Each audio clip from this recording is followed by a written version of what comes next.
one of the biggest problems that I see when I go on properties is people putting a lot of emphasis on food plots, which might occupy 2-5% of their property. They don't do anything to the other 90-something%. So if all you're doing is trying to concentrate deer to shoot a couple in the fall, well, maybe food plot is all you need. But if you start talking to me about increased nutrition, more carrying capacity, larger antlers, higher fawn survival, any of those other things, if all you're doing is food plots, then you're wasting your money, because you'd be much better off putting those dollars into your forest and your prairies first, getting that right, and then using the food plot to attract the animals. Even though we can produce more tonnage on an acre of food plot than we can an acre of forage, the cost difference is immense. To produce that 2 tons of forage I was telling you about earlier per acre on crimson clover, arrowleaf clover, I'm gonna spend at least $500 a year. Oh, when I think about time, seed, herbicide, equipment, wear and tear, all of that, hundreds of dollars a year. I can thin and burn an acre of forest for less than $10, okay? So even though I might only get 500 to 1,000 pounds of forage on an acre of forest, it's gonna cost an order of magnitude less to get it. And if I'm willing to burn periodically, I can keep the longevity of that site indefinitely. So how do you manage a forest for white-tailed deer? Well, first of all, you need to look and see what you got. There's actually a fair amount of desirable plants where I'm standing. We've got green briar, which is one of the best plants for white-tailed deer during January, February, and March. 26% crude protein in the dead of winter, and they will eat it to the ground. Cattle love it too in the winter. You can see a lot of this has been browsed by deer. That's deer, okay? Also, you've got elm. Elm gets too big and gets out of the reach of a deer, but when it's small and young like this, deer love it in the wintertime. There's also Virginia creeper. A lot of people think that's poison ivy, 5 leaves. That's Virginia creeper, excellent deer forage. So everything I'm standing in is pretty good.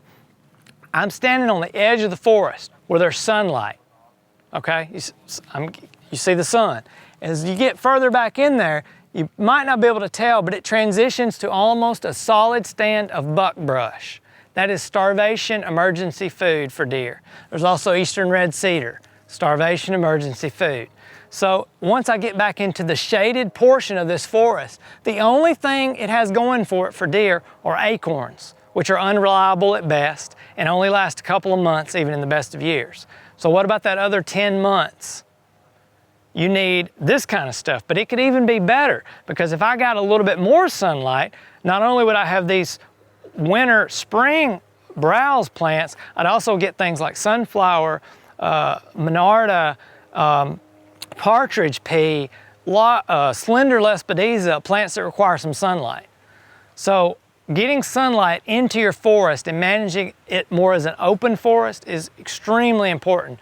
And I wouldn't just do that willy-nilly. You could come in here and just start randomly cutting trees, but I would do it strategically. I would think about what each individual tree, like I would come up to this tree and say, okay, this is an oak, it produces acorns, but I'm looking at the crown. It has a very small crown compared to that oak, which has a huge crown. These plants are in competition. I'm killing this one. And I'm gonna kill it outright because I don't want it to re-sprout, because deer don't eat oak leaves, they eat acorns. So I'm gonna inject this tree with a herbicide. Take me 10 seconds to kill that tree with a hatchet and a spray bottle, 20% imazapyr, 80% water. 2 hatchet marks, 1 spray in each wound, a tree is dead, and a shaft of sunlight comes in. Right over here we have hackberry, out of the reach of deer, but excellent forage if I put it in the reach of deer. I'm gonna cut that tree and let it re-sprout from the root. I've just now added 10 or 20 pounds per acre of forage by cutting that tree with a chainsaw. Another hackberry, I cut it. Elm over here, cut them. Elm is excellent deer forage, I mentioned that. So not only am I increasing the browse potential, I'm letting sunlight in, and it will stimulate the native seeds that are in this soil waiting for sunlight.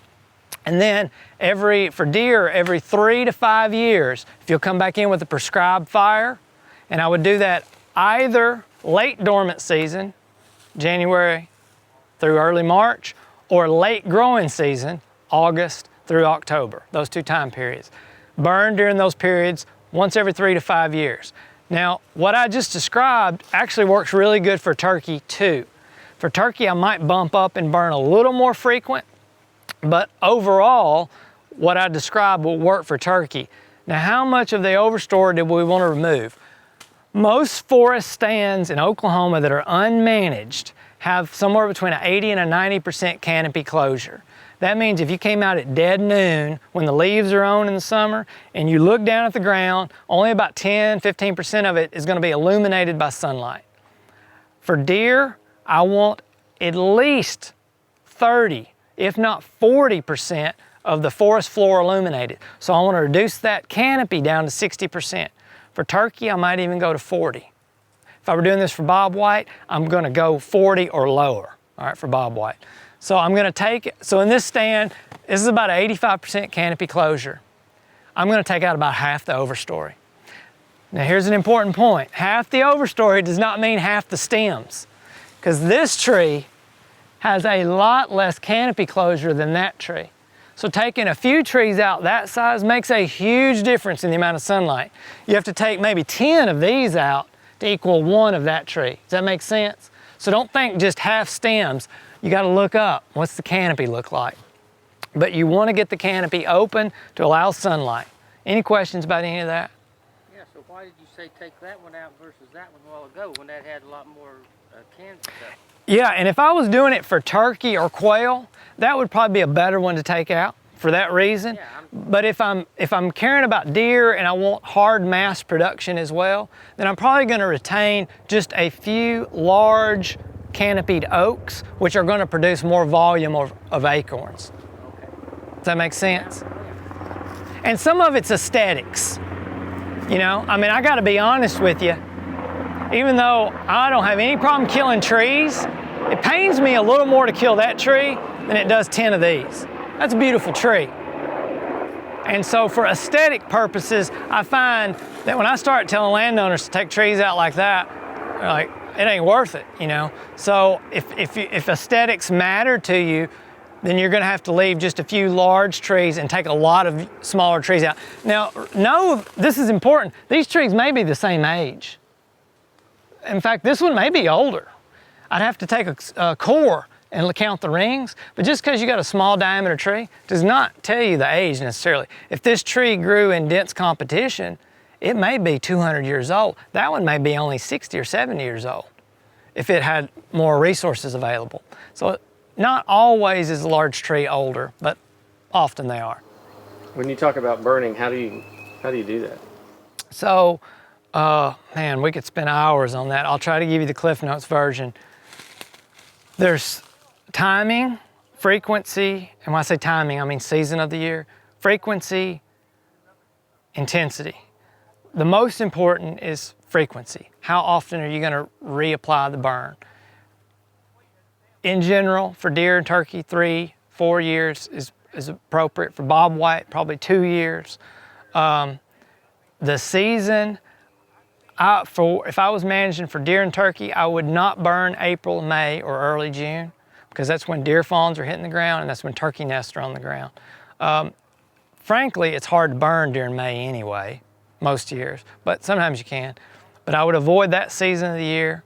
I would burn any other time of the year, but I would prefer late winter or late summer. For deer, I would particularly prefer late summer because often, not always, but often you get a better forb response when you burn late summer, which is going to benefit deer.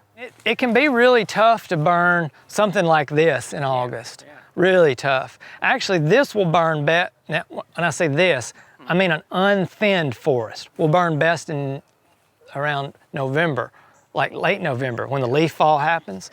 But once you open this up and you get some grass fuel, that'll change the game. And then you can burn almost any time of the year outside of April, May, June, because even in July or August, even when it's actively growing, if it's been 2 or 3 years since you've burned, there'll be enough grass litter from previous years that usually a fire will carry well. Now when you say how, do you mean like? From burning that down and all, catching your neighbor's place on fire? Good question. So, depends on, we'll take that in two parts. The species, how do you keep from killing the trees you want to retain? So, if I didn't want to kill that oak, I'd first say, well, what kind of oak is that? That's a post oak. Its bark is about that thick. It is fire adapted. It is hard to kill that tree. The only way you'd really kill that tree is you see that down woody material right there? If that's laying right up against that trunk and it catches on fire, it's going to take a couple hours to burn, and it's going to put enough heat through that thick bark to damage that tree. It'll form a cat face, which will eventually form a cavity, which will eventually rotten and hollow out. Shorten the life of the tree. It's not all bad because a lot of wildlife, like flying squirrels, will use that. So it's not all bad, but it will damage that tree. So I would pull coarse woody debris away from specific trees that I didn't want to lose. Now, I wouldn't do that for every tree in this stand. It'd drive you crazy. But if I had a specific tree like that, I would go look at it before I burn. But that leaf litter, it is not going to put enough heat on that tree to damage it. If that was a water oak, if we were in McCurtain County and we were standing in a water oak stand, that's different. Those trees are not fire adapted, and you can smoke them with fire. In fact, I've killed 50% of the stand with one fire on water oak. So knowing that, I need to think about other things to bring the intensity down. How can you do that? You can use humidity as your friend. So burn on high humidity days, 60, 70% relative humidity. I would never do that in this stand because the fire is just going to poke around and it's going to smoke. I want the fire to get out so that I can go home. But if I was trying to protect water oak, I would have to think about that. Other species like elm, hackberry, I don't care if it top kills them because they're going to resprout, and for wildlife, it'll actually be better if I top kill them. So that is the first part of your question. The second part is how do you keep it from getting on the neighbor? That would take about a day to explain. So I would just say, go talk to the NRCS, your local county NRCS office, and work with them on writing a fire plan. Because they're gonna talk to you about not only fuel, but wind direction, humidity, proximity to highways, and we think a lot about fire escaping, the flames escaping. Smoke is your bigger risk, much bigger risk. How far is it to Norman from here? 30-minute drive. Okay, that's getting out there, but that's still close enough. You smoke Norman out, or a nursing home out, or put smoke across a highway and there's a car wreck, it ain't worth it. So you've got to think about smoke. That is always the biggest liability, and usually what people don't consider. But we are blessed in Oklahoma to have something called the mesonet. Specifically within the mesonet, a tool called OK Fire, which unfortunately they don't have it on an app for your phone, but you can get it on your personal computer at home. OK Fire has fire prescription planners that help predict when smoke dispersion is going to be good. So if I had a highway to the north, well, right away I'm not going to burn with the south wind. I'm going to wait for a north wind. But then I also want that smoke to get up in the upper atmosphere and disperse as a plume rather than getting trapped on the surface. So certain atmospheric conditions put a cap, and you've probably seen this, like smoke will hit that cap and stay right on the ground. That's not a good day to burn. So that OK Fire will help you avoid that kind of weather conditions. So there's a couple ways you can do. You can go through a contractor where you basically just write them a check and your hands are free. They have their own liability insurance. Very expensive, but might be an option. The other thing you can do is join a burn cooperative. Either call us at OSU, your local county educator, or NRCS. They can connect you with those folks. But those burn associations are great, and they're just groups of landowners like y'all that decide to pool their resources, their experience, their labor, their time, their equipment to make burning safer. And if you go through a burn cooperative, you're gonna have, before you burn, you're gonna have to do an approved NRCS or ODWC or Oklahoma Forestry Services burn plan, and that greatly lowers your liability risk. Because if something, Lord forbid happens and fire gets out, but you've got a burn plan and you stuck to it, somebody can still sue you. They can sue you for anything, right? But your liability risk has just dramatically been lowered. I would never burn without a burn plan, never. It's just not worth it. If you have a stand that's dominated by native grasses, the first thing to realize, from a deer and turkey standpoint, those grasses have very little food value. Right. Very little. The biggest thing they give you is cover for nesting turkey, although turkey will nest under that just fine too. It doesn't have to be grass, they just need cover. The big thing the grass gives you is fuel to carry the fire. All right, I want native grass stands, but I don't want a site that is 90% native grass. The first thing I would do before the food plots, and this is the more important thing, is I would periodically burn that grass. Not the whole property at once, but I would try to burn a portion of it every year. Because if you do that, at least for 1 year, maybe 2 years, you will increase the number of blooming, flowering plants, which a lot of them are deer food. So even though it's still a grassland, periodically burning a portion of it will increase food resources for deer. I won't burn it all because then I've removed too much cover, okay? So about every 2 to 3 years for grass. But I would still plant a food plot, and the reason is that I like to hunt. And a food plot is gonna attract deer and concentrate them. It's gonna make it easier for me to harvest deer and turkey. So I would think about, well, when do I hunt? Well, I like to turkey hunt. So what attracts turkey in April? Crimson clover. I'm gonna have a crimson clover plot. Well, I like to deer hunt. When do I deer hunt? I only deer hunt during rifle season. So what do deer like during rifle season?